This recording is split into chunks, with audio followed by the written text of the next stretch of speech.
Hello and welcome to ILTV's Israel Daily. I'm Aaron Porras, and before we begin, we want to thank the thousands of you who have already subscribed to our new streaming platform, ILTV+. Your support is helping us to bring you the best and most unique content from Israel every day. Now, coming up in today's newscast, former Prime Ministers Benjamin Netanyahu and Ehud Olmert facing off in a Tel Aviv courtroom. Meanwhile, the education system is in serious trouble as the pandemic highlighting already dire issues. And finally, with the skies above Israel finally reopening, the tourism ministry launching a dedicated website to help you plan your next visit.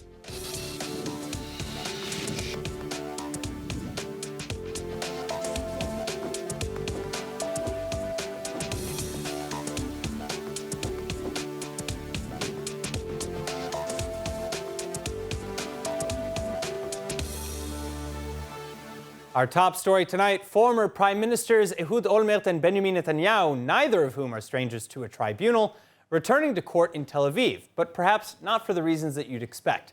The Netanyahu family suing Olmert for libel after Olmert called the Netanyahus insane in a series of interviews. Olmert, meantime, attempting to support his side by calling for a psych evaluation to be conducted on Netanyahu, his wife Sarah, and son Yair. Joining with more is columnist for Newsweek and editor of HistoryCentral.com, Mark Schulman. Mark, it's great to have you back with us. Now, starting with the biggest news here, Olmert and Netanyahu today deciding not to settle. A trial will commence. Is there merit to this case, or is it a big waste of the court's time? Well, to a large extent, it's a waste of the court's time. The judge said, settle, because none of you are going to like any sort of judgment that's going to come out of this trial. Keep in mind, for viewers in the United States, the libel laws in Israel are very different than libel laws in the United States. Two very important differences. In the United States, public officials can almost never claim libel. In other words, they're open target for any political statement or statement that people make. Only private people really can claim libel. Number two, in Israel, the burden of proof is on the defense. In other words, Olmert has to prove the fact that he was insane if he's going with that defense, as opposed to Netanyahu proving the fact that he's not insane, which is the exact opposite of the way it is in the United States.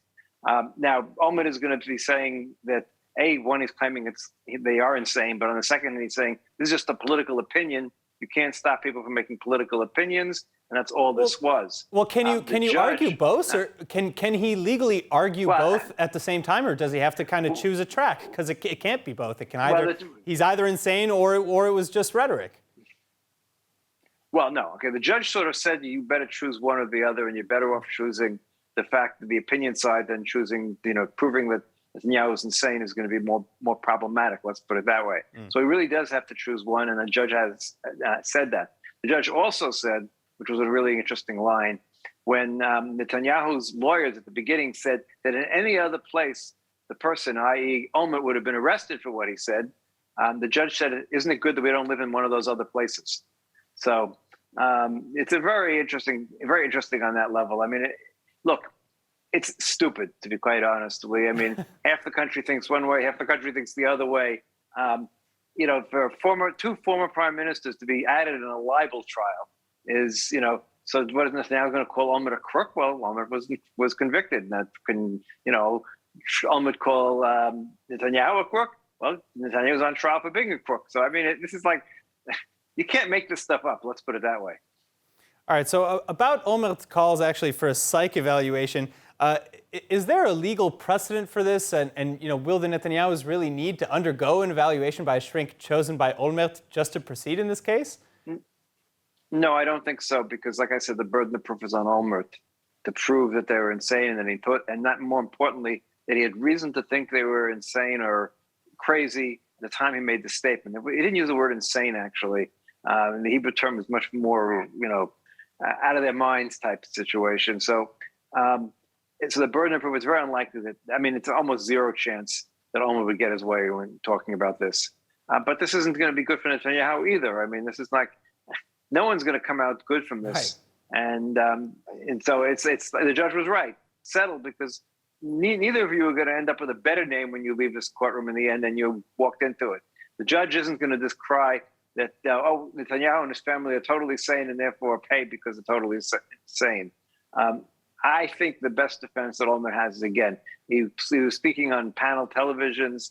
He was, I think, one time in Democratic TV, and I remember the second was, I think, in a newspaper interview. He said he was speaking from the point of view of the zeitgeist of the time. It wasn't exactly right. A medical opinion. He wasn't giving a medical opinion. Never claimed to be giving a medical opinion.